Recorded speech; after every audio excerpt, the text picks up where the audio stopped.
and Thanksgiving turkey gratitude's gift. Tyler couldn't understand what all the fuss was about.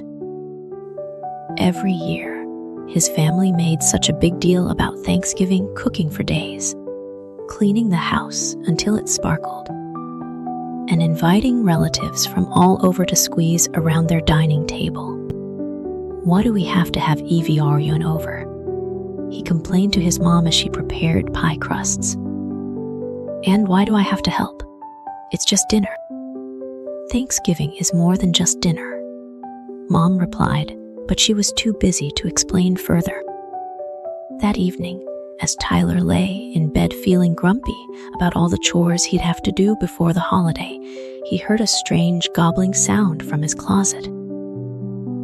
Sitting up in alarm, he watched as his closet door slowly creaked open.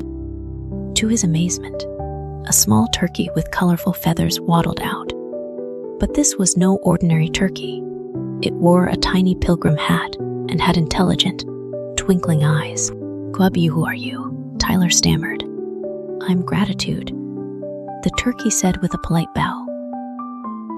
"The spirit of Thanksgiving, and I've come because you seem to have forgotten what this holiday is all about." Tyler stared in disbelief.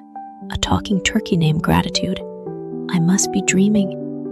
"Call it what you wish," Gratitude said, fluffing his feathers. "But I'm here to take you on an important journey through Thanksgiving past, present, and future." Before Tyler could protest, Gratitude flapped his wings, and suddenly the bedroom disappeared. They found themselves standing in a small, crude wooden structure. Outside, snow was falling, and inside, a group of people in old-fashioned clothes were gathered around a simple table. "Where are we?" Tyler whispered. "Plymouth Colony, 1621, Gratitude explained. "The first Thanksgiving. Watch and listen." Tyler observed as the Pilgrims and Wampanoag Native Americans shared food together. Their clothes were worn, and many looked thin and tired, but their faces shone with joy. They are celebrating surviving their first year in a new land, Gratitude explained. Half of the Pilgrims died during the harsh winter. Without the help of the Wampanoag people, who taught them how to grow crops in this unfamiliar soil, none might have survived. A man stood up at the table and spoke. "Today we give thanks for new friends, for the harvest, for shelter, and for the chance to build a new life. We have little, but we have enough, and for that, we are grateful." Tyler watched as people with so little celebrated having enough to survive. Their thankfulness for simple things made him feel uncomfortable about his complaints. "Now, let's visit another Thanksgiving," Gratitude said, flapping his wings again. This time, they appeared in what Tyler recognized as his grandmother's childhood home, though it looked newer. A family was gathered around a modest table, and Tyler recognized his great-grandparents, looking much younger, and his grandmother as a little girl. "This is your family during the Great Depression," Gratitude explained. "Times were very hard." Tyler watched as his great-grandfather carved a small chicken, not a turkey, and divided it carefully among many plates, each portion tiny. "We may not have much this year," his great-grandfather said, "but we have each other. We have our health, and we have hope things will get better. For family, health, and hope, we give thanks." Tyler noticed how everyone at the table nodded solemnly, even the children. No one complained about the small portions or the lack of fancy dishes. Instead, they shared stories and laughter, treasuring their time together. "Your great-grandparents worked multiple jobs to keep food on the table," Gratitude said. "Yet they never forgot to be thankful for what they had." With another flap of wings, they returned to Tyler's time, but not to his bedroom. Instead, they stood invisibly in the corner of a hospital room.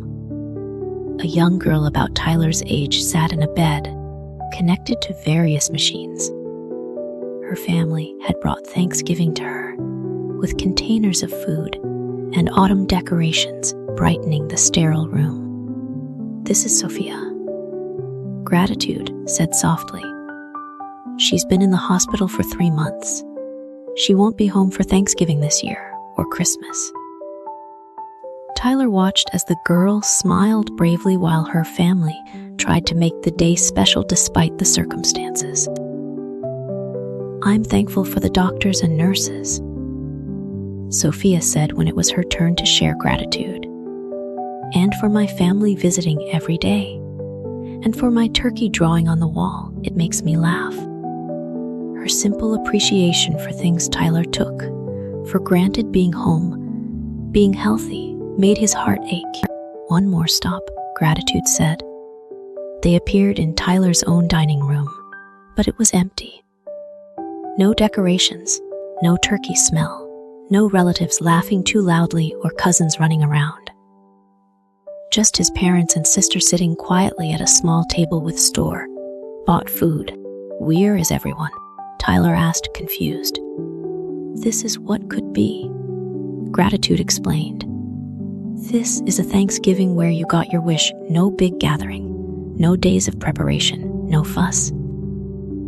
Tyler watched his family eat in silence, missing the chaos and joy of their usual celebration.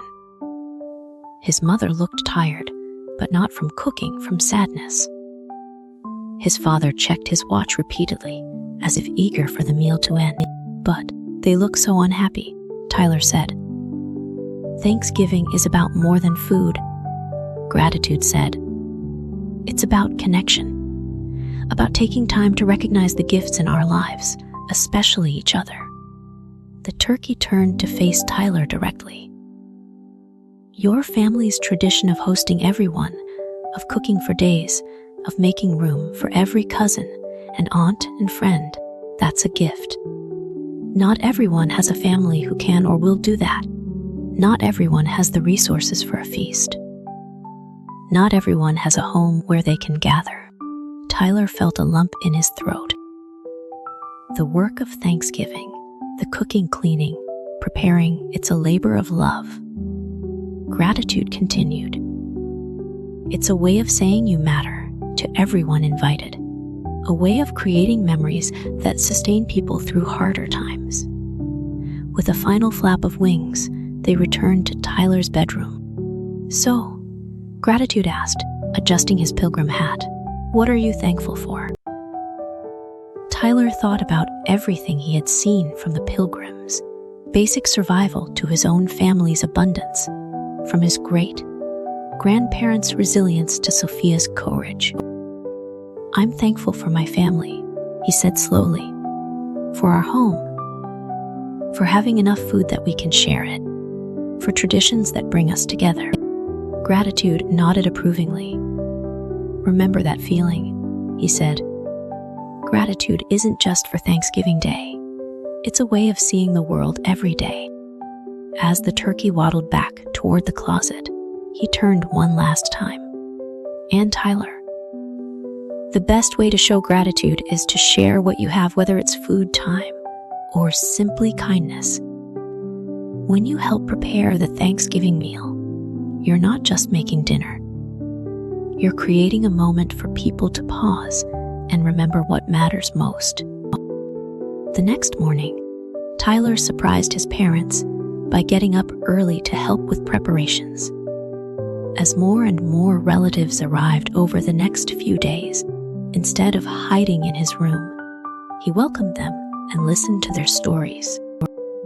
And when Thanksgiving Day came, and they all gathered around the table to share what they were thankful for, Tyler had so much to say that he hardly knew where to begin. "I'm thankful for this family," he finally said, "for this meal, for our traditions, and," he added with a smile, "for learning what Thanksgiving is really about." Later, as he helped serve pie, Tyler could have sworn he saw a colorful feather under the dining room table. And for just a moment, he heard a faint, approving gobble. Thanksgiving Gratitude Tips to 1. Start a gratitude jar where family members add notes about what they're thankful for throughout the year. Then read them at Thanksgiving too. Take turns sharing not just what you're grateful for, but why it matters to you. 3. Make appreciation place cards, where you write something you appreciate about each person at their place. Setting 4. Create a family tradition of doing something for others less fortunate before your own celebration. 5. Keep a gratitude journal to practice thankfulness all year round, not just on Thanksgiving.